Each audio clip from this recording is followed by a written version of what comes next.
It may not come as a surprise that we have followers who have their own businesses here in Thriving in Construction, the podcast. But what if you run into financial difficulty? How will you overcome this challenge? Our guest for today's episode experienced said financial problems before, but how he managed to get back on track is the most exciting part of our conversation with him. Welcome to the show, Ed Campany with Campany Roofing.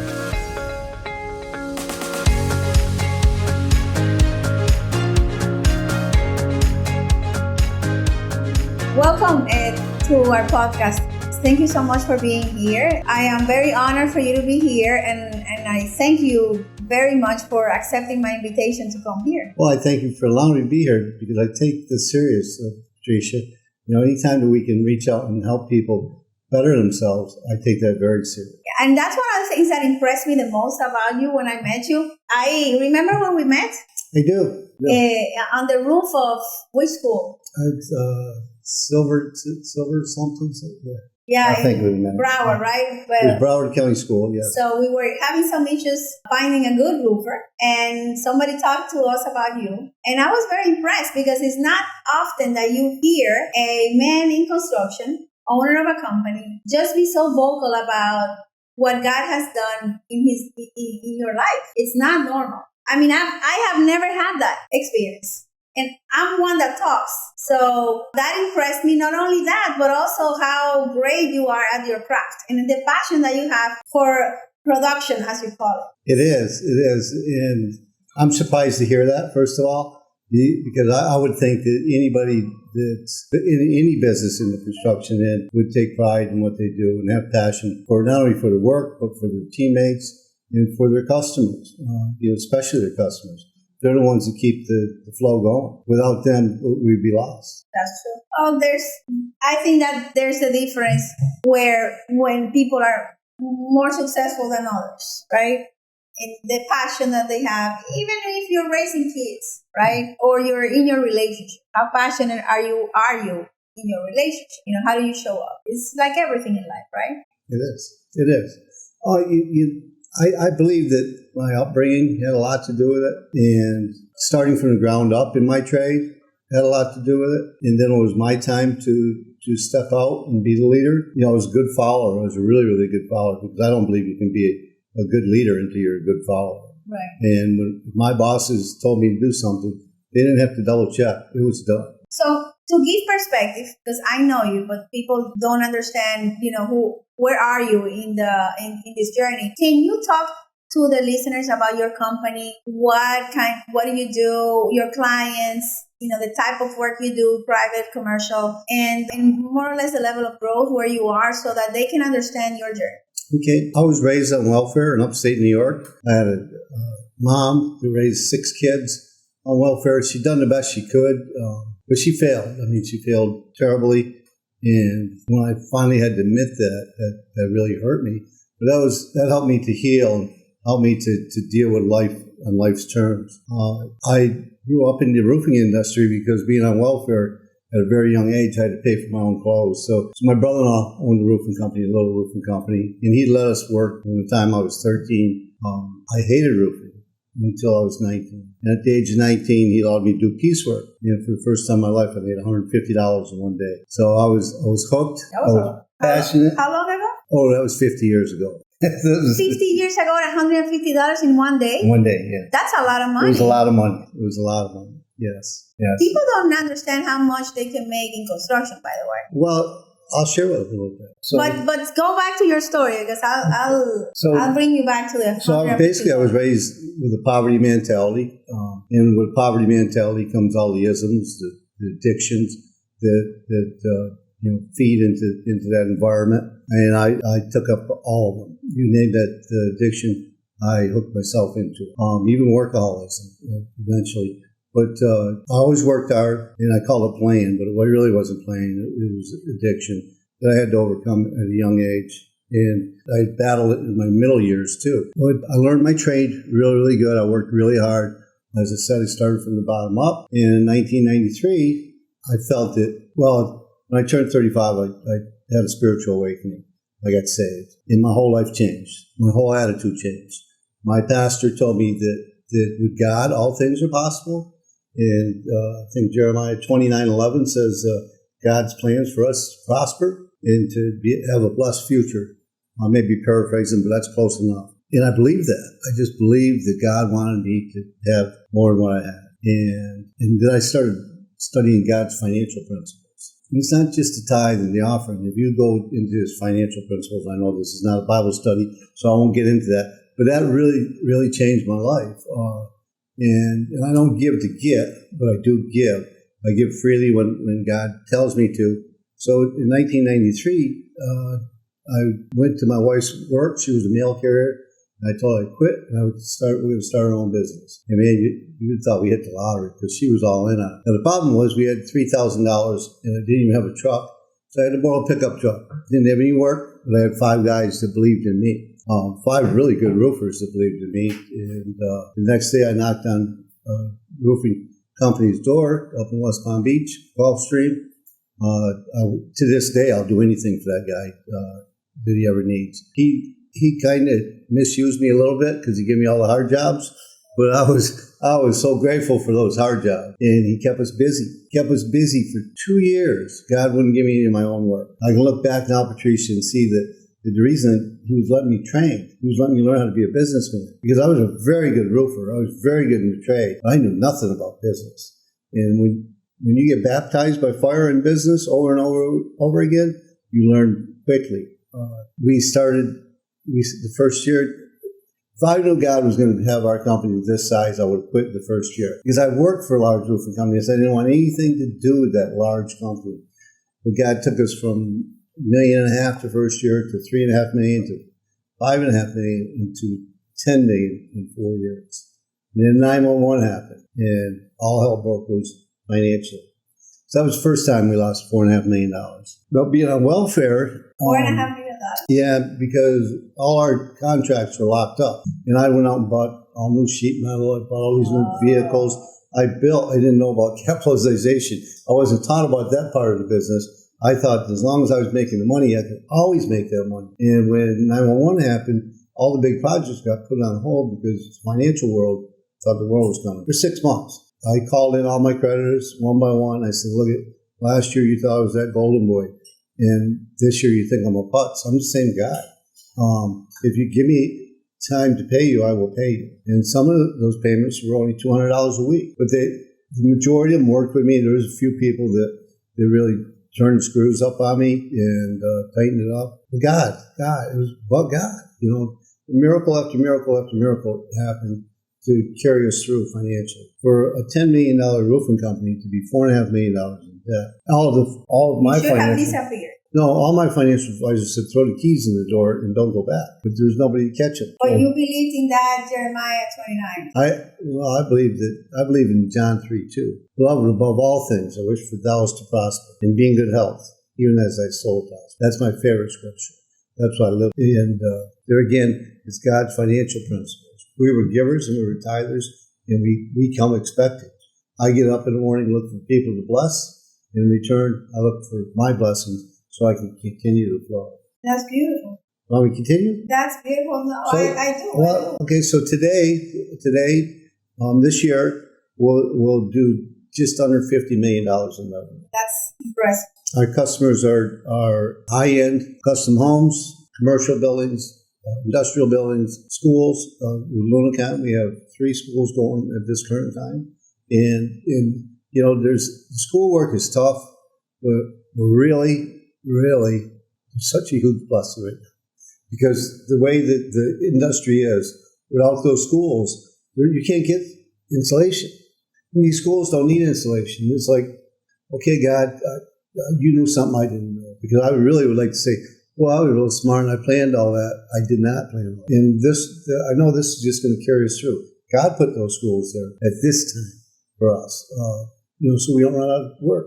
Like, I know a large roofer, we both know him very well, that he's got like 40 jobs he can't do right now because he can't get the materials. Because material, huh? Because of the material. That's a result of COVID. Because people don't understand the impact. You know, we have the work, but there's a huge Well, I say COVID's a little bit. I say the government's part because they paid people to stay home. And that's where the bottleneck comes. Well, that's on the other side, that's labor shortage. Yes. Yes. In that book that I study all the time, also says, if you don't work, you don't eat. If we went back to that principle, if you don't work, you don't eat. Okay. I get the welfare system. I get that mom that can't work because she's got 4 or 5 kids. But I also get the other end where they lock you in. I had 2 siblings that died in that system at a very young age. One was 44 and the other one was 50. But they had that poverty mentality and they got locked into the doom and gloom and they couldn't shake it. And that was sad. What? Let me go back to your mom first. Yeah. Because I'm curious. You said she had 6 kids and that she kind of failed. You said that she failed, but I'm not sure what you meant. I don't think it's literally because, she got herself or life circumstances got her into that situation. She was on welfare, which is a testimony that sometimes welfare is necessary. It is. It is. The failure is I read some books, about child abuse is, and this one lady writes that anything less than nurturing is abuse. As a child, I was a middle child, and it's kind of a complicated story. My biological father did not think I was his child. He would get my mom pregnant, and he would go out on a drunk for months and not come back. And that was the pattern he thought my 3 older siblings were his kids. And then I had 2 younger brother and younger sister.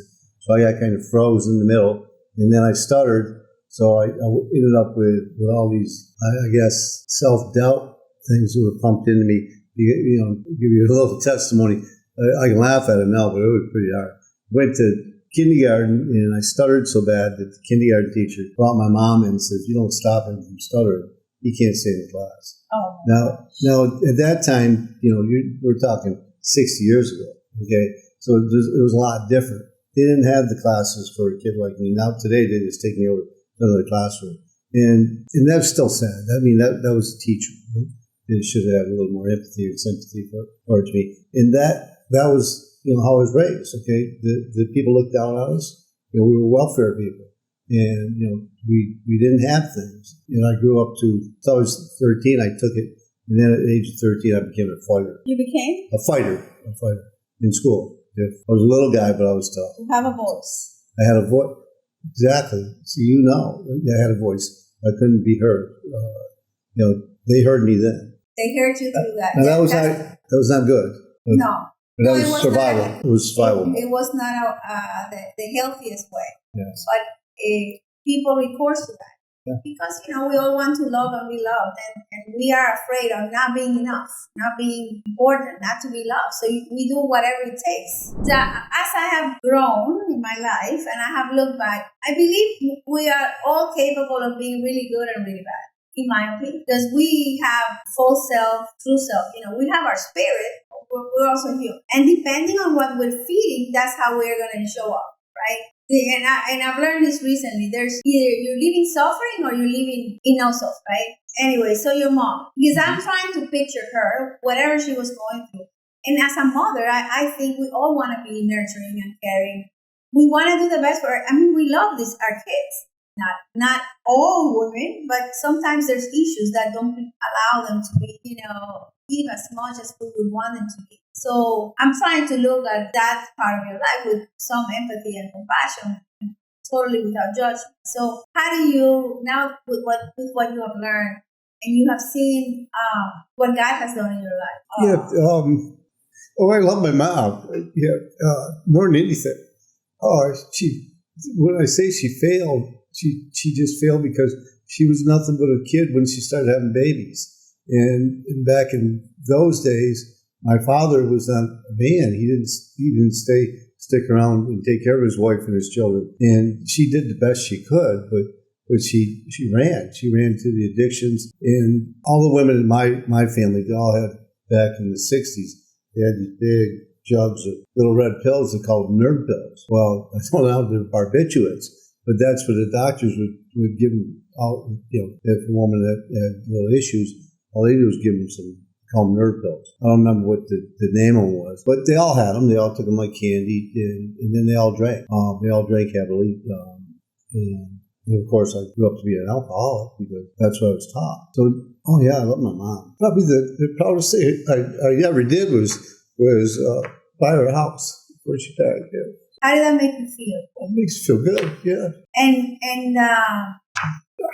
being able to do that for your mom and get her to be in a place that nobody was able to do that for her. That probably has been one of the biggest accomplishments in your life, I'm sure. The biggest.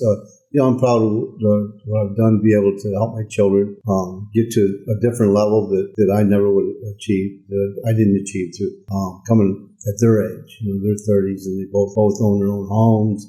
They have children, and they're both great parents, which is unbelievable to me. That I didn't teach them that because I wasn't the best father, because I didn't know how to be a father. I tried the best I could do. And my wife was she was sexually molested by two family members, so she had her issues until she started getting healthy. And that took a number of years. So it's when you look back and we failed our kids on a certain level, but apparently it's not showing up. And like you were saying, I think what you were saying, that we're all good, we're all bad. And to see my kids live the way they're living, that's a huge blessing too. So I think that's a big accomplishment for my wife and myself. And my theory, because my husband, as you know, he also started in this industry as a lady. Yes. And many times we think, as parents, we don't want our kids to be labor. It's not seen as a big accomplishment. You want to give your kids as much as you can. But I am a true believer that this industry allows people to transform, allows you to go from what's impossible to what's possible. I used to say a lot, construction is unforgiving, and I believe it is the way it is. It can be very harsh and there's a lot of pain in an industry, but there's certain opportunities that it gives someone that did not go to school, and you would not have been able to get to where you are if it had not been for the industry. I mean, in your case, you came into this industry as a laborer in the roofing area, right? And you're a business owner, and you own a $50 million company at the background, right? I mean, that's a huge accomplishment. How many employees do you have? 250. 250 people. Your decision to stay in business, in spite of the difficulties, in spite of the challenges, and I know there are many, all the time, is feeding 250 families. And to me, that's courageous. And in my opinion, your spirit and who you are has totally transformed from the moment you joined this industry to who you are today. Would you agree with that? Oh, absolutely. I know the person I was when I started being a roofer, and I know who I am today. As you said, everybody's good and everybody's bad. I think I had a little bit more bad in me back then. Not a mean person, but I just, I wasn't a bad person. I just did bad things. Suffering. Yes, and I was just trying to cover the pain from childhood trauma. I know that now. I mean, I had the excuse, hey, I worked hard, I get to play hard. And that was just a lie that I told myself back then. And I do. I have an 11th grade education. And I have a lot of people with a lot of degrees that work for me. It's not that because I didn't have the formal education, it means I'm dumb. It just means I don't have formal education. Right. That's all that means. But I've got through a lot of education as a business owner in South Florida, though. So there's a lot of on-the-job training between that. Yeah, so I can see. Here's what I tell my son. The most important thing you can learn, son, is learn production. See, because they can never hold you at bay. Production is the only place that you or I as a business owner can make more money or increase our profits. If we can produce it faster, we can increase our profits. If it takes us longer, well, we took off the bottom line. We reduced our profits. I share with them that you can learn much about production. You don't have to do the labor. You just have to know it. You have to know so that nobody can ever trick you or say, we can't do this, or we can't do that. When I go on my roofs, my guys know that everything they're doing, I've done it better than they did. So there is no debate, well, geez, we can't do this or we can't do that, because there's a lot of resistance in our field, in any construction. Some days teammates come in with attitudes, and some days it's really, really hot, it's really, really nasty. And for whatever reason, but it's our job. Okay, We ought to be thankful for our jobs. So today's a little harder than it may be tomorrow. But let's get it done and let's be proud of it. So about production, what three things if you had someone that you're inspiring to become a roofer and you don't want them to go through what you went through in terms of what you learned that you would have wanted to learn earlier, right? What three things or five things would you tell them to consider as far as production prior, organize themselves around that so that they can be more successful? But you got to know your trade. Okay, if you don't know your trade, you're going to get baptized by fire. A good lawyer and a good accountant can get you through all the business and you can learn that as you go. But if you start without knowing your trade, then like I said, that's where you make it or break it. We can have the greatest estimators, we can have the greatest salesmen, but if we're not out there producing it properly, or if we don't give high quality, then we may be doing it double or two or three times and end up losing money. It's all about production. My mentor told me production is the essence of success. And my peers for many years, the larger roofing companies, they thought I was cheating. And the roof consultants and the engineers would say, he's not cheating. He just gets to work early and he works real hard. So getting to work early, it's part of production? For roofing, roofing is getting to work early is key. I love riding down 95 and seeing my competitors' trucks at 8:30 stuck in traffic with their whole crew on the back. And I know my crew's been there for an hour on the job site. It's key. It's planning. 7 a.m., 6 a.m., 5 a.m. 5 a.m. 5 a.m. for the key people. 6 a.m. for your crews and out the door by 6:15, 6:20. There's a lot of planning that goes on. The planning, plan, then execute. And you push. You don't take no for an answer. You have a sub or a crew that can tell you they can't get there and hold you up. You have to stand your ground. You have to plan. You tell them we're going to be here this day and we expect you to be there when you negotiate with them. And if they don't, then you don't partner up with them again. You move on. You'll find the right people that will have the same mentality, same attitude towards getting things done. Tell me about the poverty mentality that you mentioned. And poverty mentality, it's not only with people that have been living in wealth, that's not necessarily the case. And that, in my opinion, affects many of us. I mean, I have had to work on poverty mentality myself. Absolutely. I catch myself every once in a while, peeking to the left and peeking to the right. Should I save a little more money here? Should I save a little more money there? Geez, maybe I shouldn't donate to that because I sure could use that money. Maybe I shouldn't send to this missions field, or maybe I shouldn't donate this roof. And that's a big part of who we are and what we are. Our gift is roofing. So if somebody's in need of a roof that God tells me to bless them, I don't look at the price. I don't look at the product. We go out and we give them a very high-end product. We give them the best. Okay?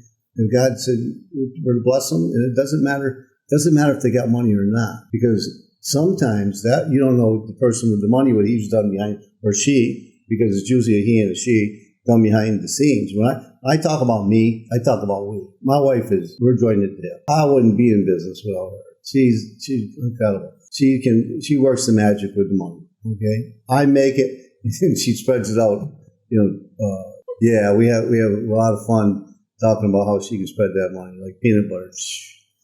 Sometimes it gets a little thin, but it's still peanut butter. So you think that's part of the poverty mentality, spending more money, or what is? Because to me, there's generational, right? There is abundance, right?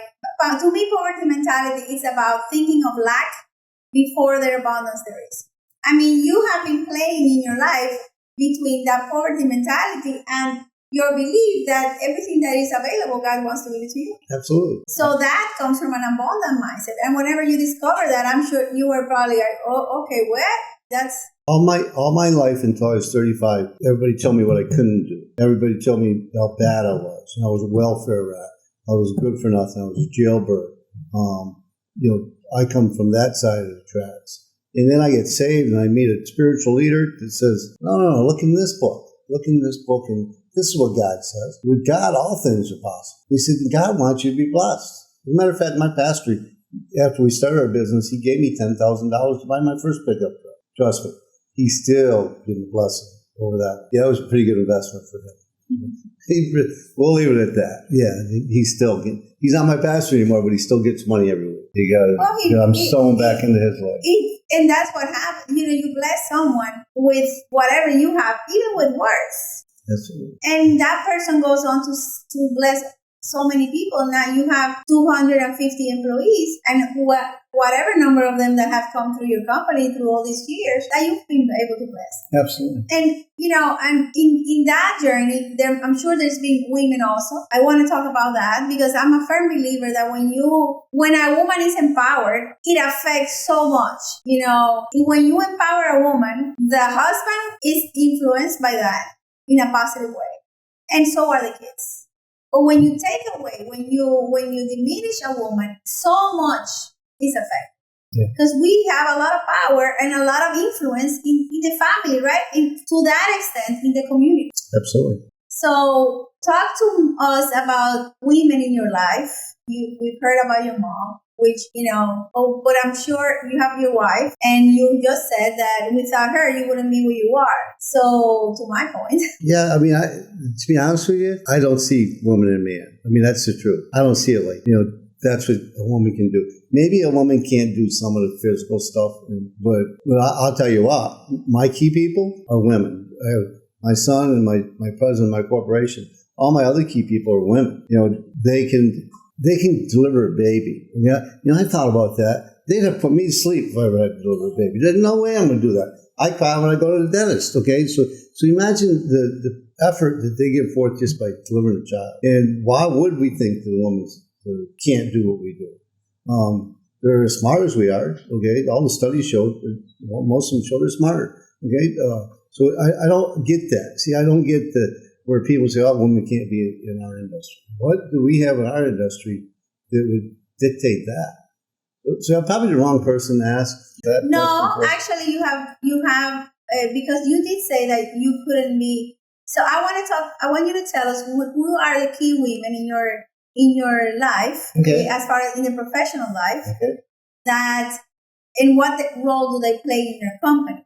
To give perspective to women that think that this is not for them, and so that they can see the story that they have helped create in your life. I'm going to start with my wife. Okay. Your wife. My wife. What's her name? Her name's Debbie. Okay. Everybody has heroes, but she's my superhero. She's encouraged me since day one. Ed, you can do this. Okay. You're really good at this. And you're the best. My peers once said to my son, you know what we think about your dad in this industry? And he goes, well, probably something not very good. And he goes, no, we think he's the Michael Jordan of roofing because of how I produced it. And that was really cool for Michael Jordan of roofing. Yeah, because that was really cool for him to tell my son. And I know that a lot of them, that talk to me, say, how do you do it? And I tell them just like I told you. We get up early, we plan, and then we go and execute. We don't take no for an answer. Well, it's raining. Okay, the rain will stop. We're in South Florida. Don't let rain stop your job. To get back to, sorry, I got off track. Get back to the women. I have my personal assistant. But your personal assistant, your wife? My wife, no. My wife is she keeps the money flowing. She keeps. Tell me about her role in your company. Well, here's what happened. When I met her at the post office that day that I quit my job, like I said, we had $3,000. At that minute, she started praying to God that she wanted to be in our business. That was in October, I think, of 93, whatever. But by the first of the year, my pastor told me about writing down my goals. One of my goals was to have my wife as running the business end of our business. Now, we always joke because I said we got a roofer, we got a mail carrier, and we had an AC guy that was our purchaser. And look at what we've done, okay, with this. She didn't know anything about business, but she learned, okay, because you'll get taught that. One way or the other, you're going to get taught. You can go waste 5, 6, 7 years in college, and then you still have to go to school hard knocks in the field and learn the real. So she's the one that makes the money part go. So she handles the accounting? She handles all that. Yeah, she handles. We have an in-house accountant, and then of course our CPA outside firm, and she deals with all them. And if I have to, all I have to do is just agree to what's going on. I always know where we're at financially, and you mentioned earlier, collections are a big thing. You got to stay on the collections because, like I always tell my people, nobody's going to pay you till you invoice them. And we have to be on top of our game. I've never been paid by anybody that I've never invoiced. And a lot of times it's a struggle, you're on the other end of it, chasing the money where people would come up with all reasons not to pay you. And I got my assistant, my personal assistant. She just covers me, sets all my appointments, make sure I don't forget anything. I've got a very good memory, but she just backs me up. Anything technical, he handles for me because, as I told the ladies when I first come in, I got an iPhone and that's it. I don't even have a computer. I do have an iPhone. I open up something. Yeah, that's another story. We have a lady named Tina. Tina came to us 22 years ago. She's just awesome. She's not very technical, but she's the lady that handles her checkbook. And your checkbook? A checkbook. And your payables? Accounts payable? Yeah, she handles everything. I mean, she takes deposits, checks, all that stuff. For anybody who's in business to get somebody that you can trust with your money, that's almost impossible because people get crazy. I guess my drill sergeant said it best. Everybody's a thief for that. And why put somebody in that position that may have weak character? So in order to get somebody in that position that you can trust, she'll work. They don't look at the clock. I do have people in my organization. If you stand by the door 3:59, 59, you get run over because they're going out the door. But you smile, so you must have a couple too. But I actually, I used to say, I have to say that before, but I would see that. I'm very blessed with the team that God has. Amen. There's only a couple, but I was never taught to watch the clock. Okay, obviously, you wouldn't have a business if you watched the clock. And we don't stay all night. I've set my limits. I try to get out of there by 4 at the latest, be heading home. But I get a full day in by 4 o'clock. I get there at 5. So if that's the case, and some days I get done earlier. With those two women, then I have an accounting lady that's very, very good. Dealing with the schools, they're into the accounting at a whole different level. So you have to have somebody that's really sharp, and she's very, very sharp. That's on the maintenance side. I've found a lot of our ladies, like the one I found her at a treatment center that I've been out and share at. I watch her work. My personal assistant who worked at a treatment center. And she do the work for 5 people. I went back and told Debbie, I said, we got to hire that. 20 years ago we got another lady that's on our maintenance division. It handles all the paperwork, all the admin work there. I found her at the shopping center. She was working on the crowd was just massive that day. And I'm sitting there watching. I got up to her. I said, "You have any job? Call me." And she called me. Awesome lady. And then I have my estimator.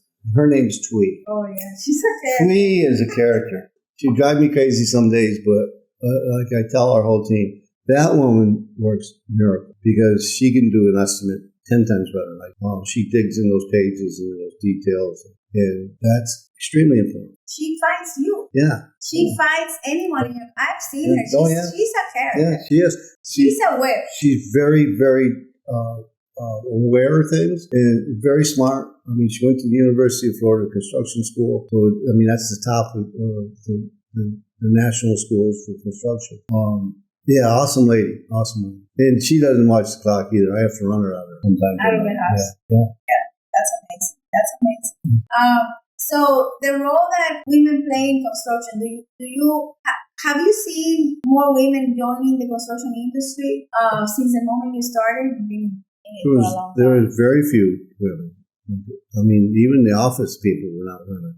And, you might have a bookkeeper, secretary, but even the office people, the estimators were all men, everything across the board. I don't remember seeing, I worked for some pretty large roofing companies. I don't remember seeing maybe a couple women at all in the office.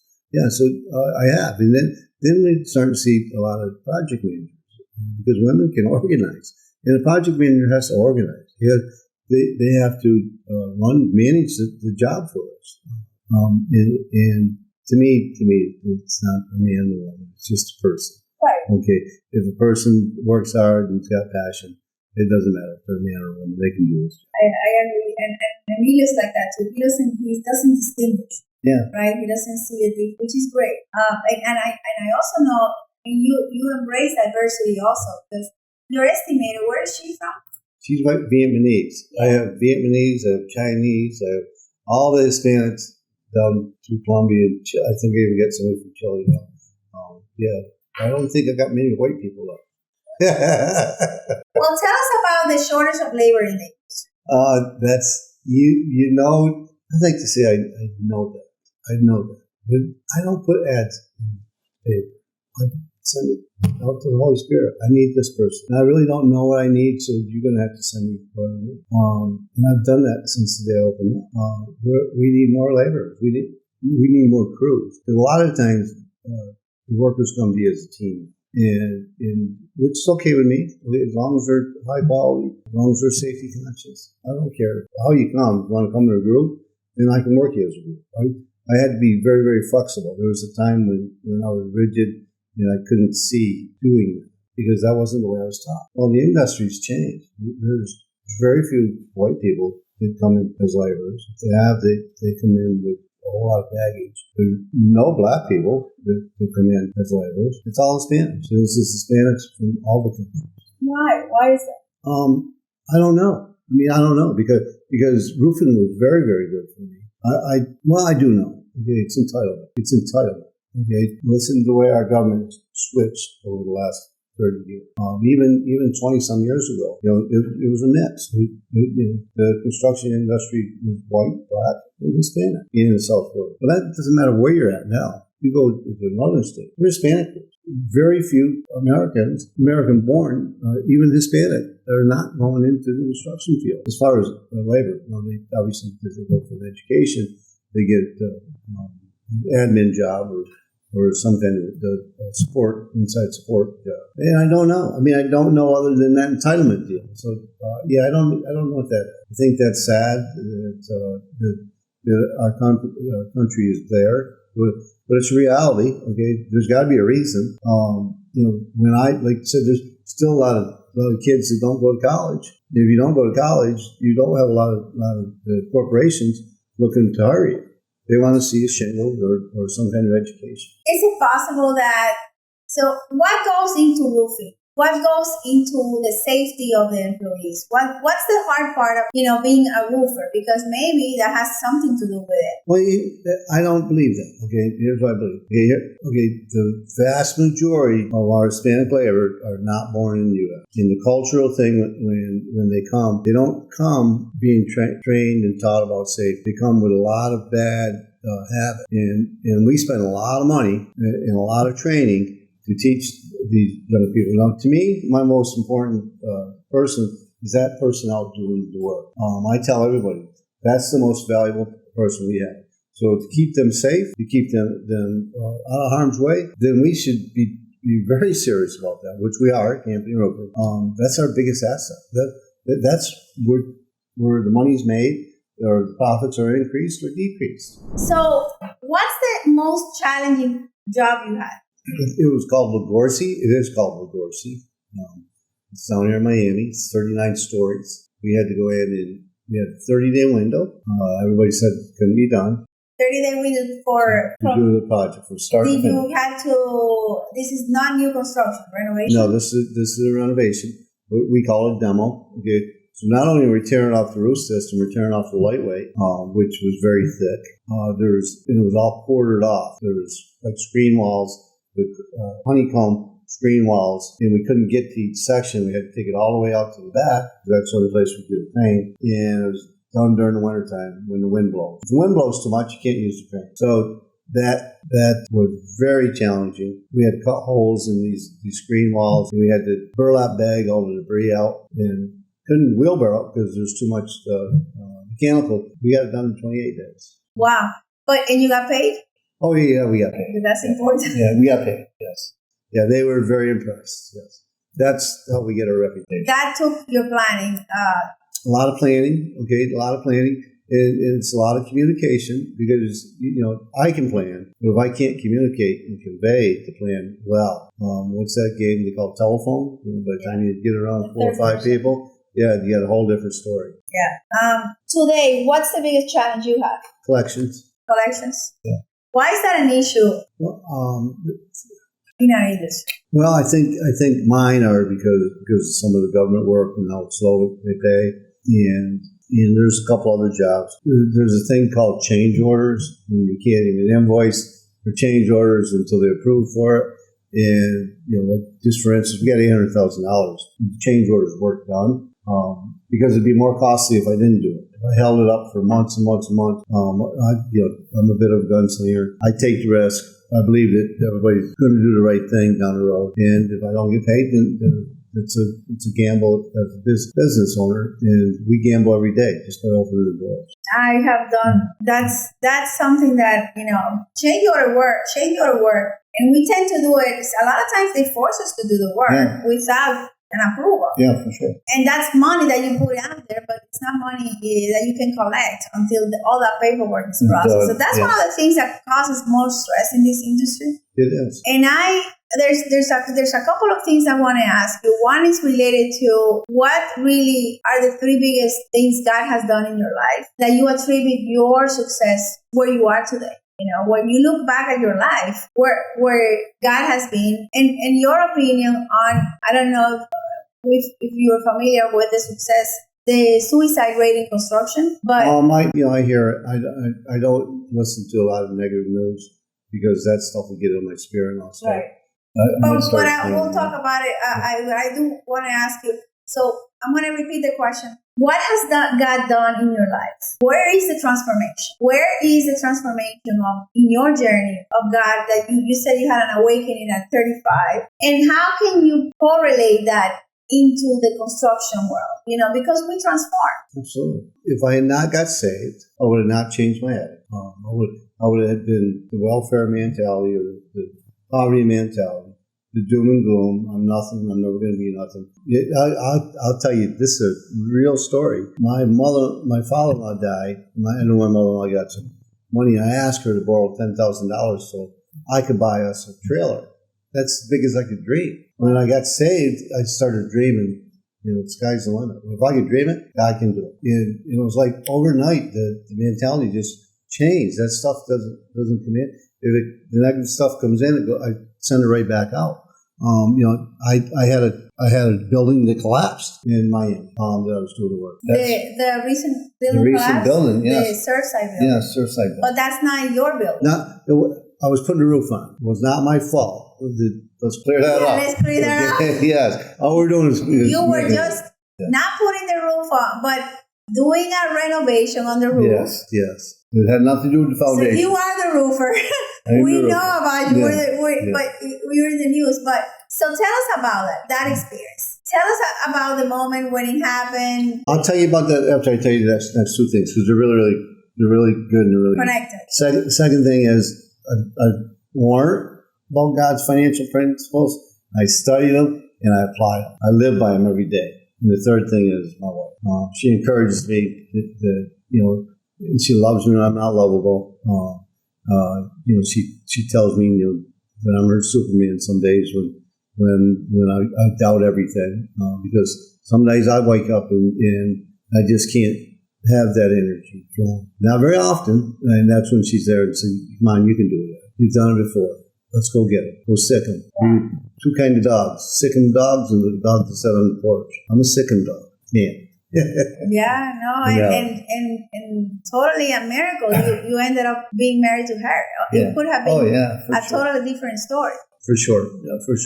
The day of the collapse of the building, I was devastated. I have all my people looking at me, and I have to have a straight face, and I have to be stonewalled. They were okay. Nobody got hurt on our team, but people died. A few hours later, I would have 30 people on that roof. And then we would be, I don't want to discard the lives of the other people that passed on that.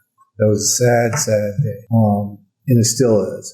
And it really rocked my world. It rocked my world for a number of months, and I couldn't tell anybody. I couldn't talk to anybody because I had to keep a straight face for our company. We didn't do anything because we were just putting the roof on. All we did was take some weight off, and we stopped all the leaks. We had stopped all the leaks. We put the the new product back, and we're getting ready to put the gravel on. It would have had weight, but the building already had that weight before, so it wasn't anything that we could have done. But this has never happened, Patricia. Okay, how do I get involved in a construction site? Something's never happened unless it was a hurricane or a tornado or snow load. Buildings never collapsed. Yeah. And so how do you handle something that's never happened? You can't go to a book and say, well, this is how you deal with it. So bug God. And how far along were you on that roof? We have over $500,000. That means what, 50%? 60%? Yeah, no, we're 70%. 70%.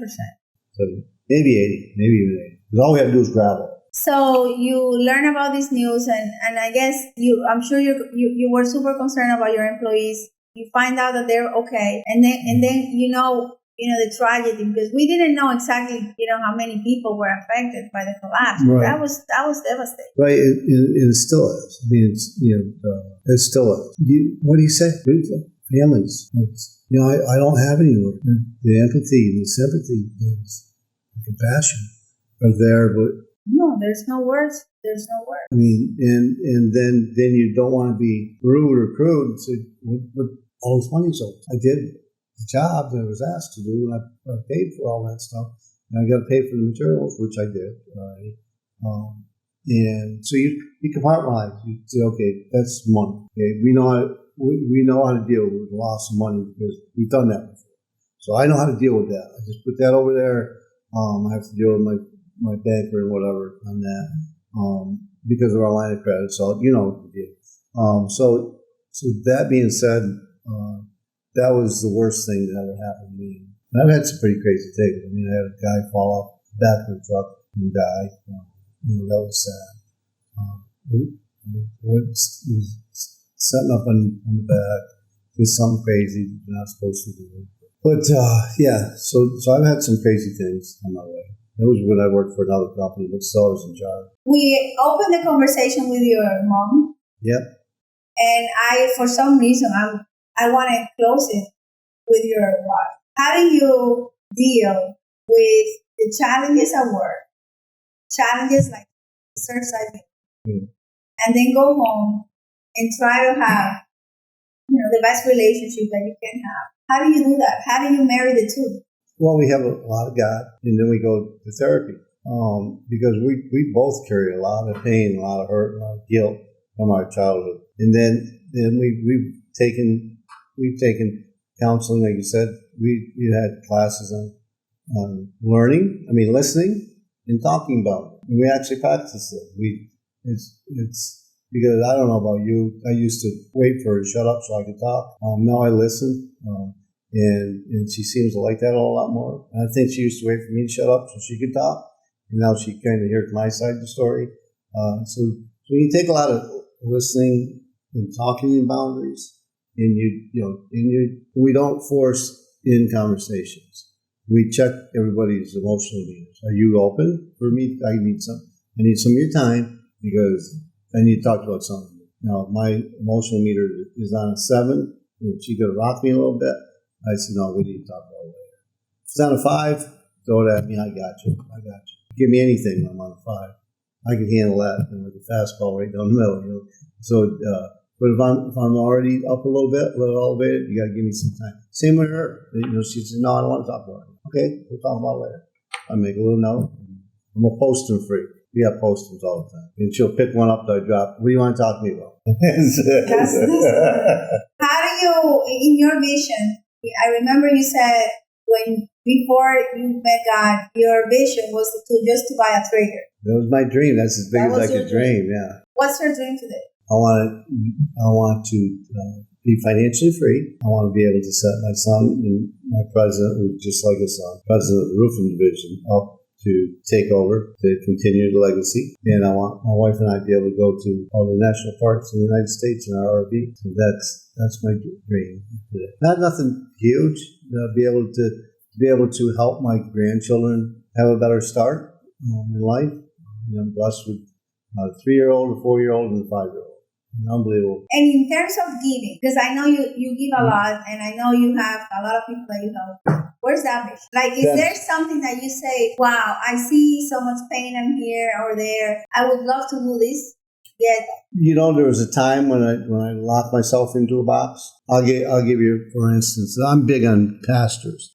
When I see a pastor hurting, like there's a pastor up in Ohio that I met recently, and he's in his 60s and he doesn't even own his own home. Okay, so I told him, look, I'm going to buy you a house, but I do the vow. Vow is like a mortgage. That's probably God's best financial tool. Most important thing we could use is a vow. So I told him I'm going to give you X amount of dollars down. If I get this big contract, I'm going to give you more, which I have, and I'm going to give you so much a month, up to $150,000. Well, we're almost $70,000 into it. And if another big event happens for us, then I'm going to buy his church because it's mortgage for him and turn it over to him. So it's stuff like that I think that God directs us there. Never met the guy before last year. So if I were to lock myself into a certain program, then I wouldn't be able to be spontaneous when God says, there it is. Okay, I know the voice of God. When I go into a service or when I meet a person, I already know within a couple seconds, I'm supposed to bless them. And if it's a woman, I have to wait for my wife to be there. Let her do that because we always want to keep boundaries straight. Sometimes people think things. And that all comes from the fact that one day one pastor touched you and completely transformed your life. Yeah.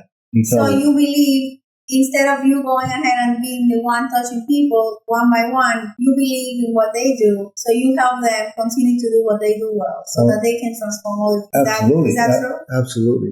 See, there's people that are assigned to everything, and I believe that I'm assigned to pastors because I felt almost like an audible voice one day. What's more important, the man that ministers or the man or woman that ministers to the masses, or the man that ministers to the man that ministers to the masses? How have you trained yourself to think positive? How have you changed that process of thinking? And the question comes because I am hearing you, and I see that whereas in the past you had a teacher that completely dismissed you, you had a pastor that told you completely the opposite. Yeah, absolutely. So how did you train your mind now as an adult? So it wasn't only the teacher; it was everybody in my family. Everybody always told us, "You can't do this, you can't do that."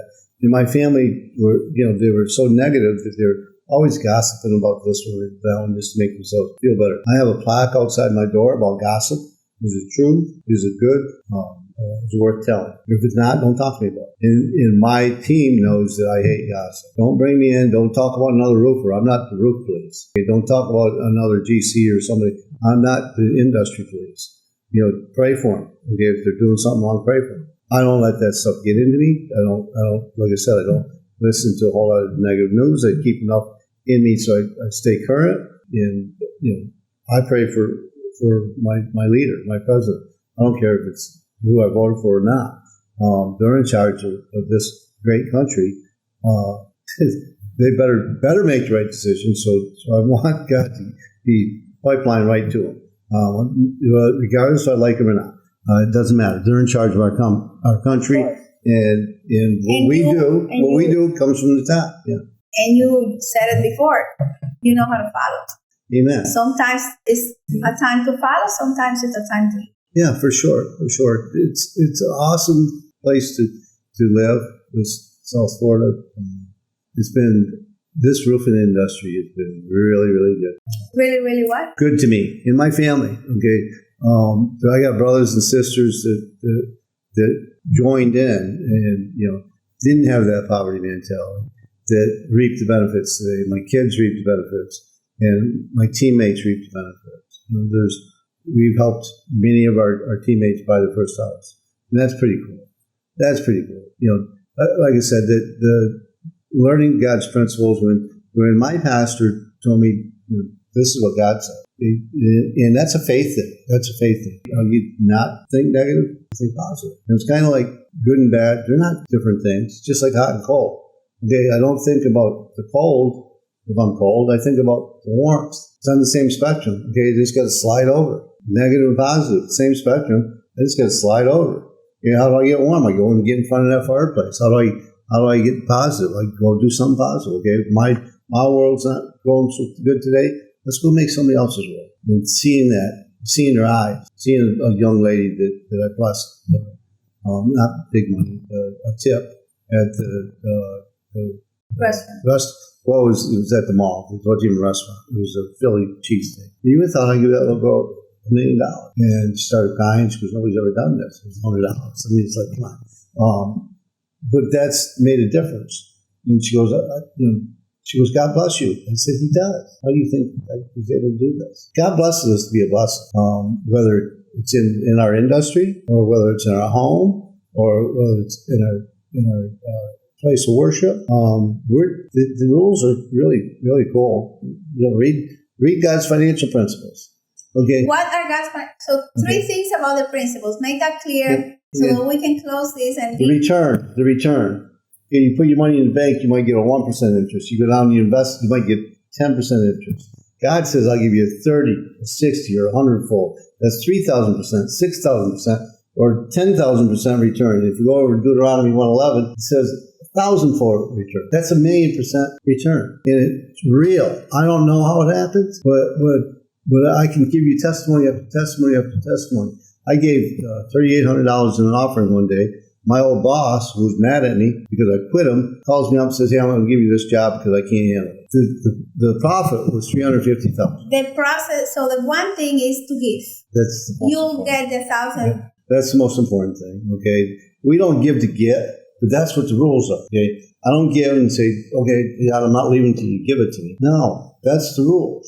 That's his principle. And it's not just the tithe and the offering or the vow. It's the seed principle. It's the first fruits. It's the harvest. It's the giving, the sowing, the reaping. And learning that and working through that. My wife and I lost $4.5 million twice. We didn't get to it, but twice. And when that hit us, the second time, it was like, we can do this. God's already done this before. He's done it before. We can do it again. And it was like, first time it took us 3.5 years to pay it off. Second time a year. Boom.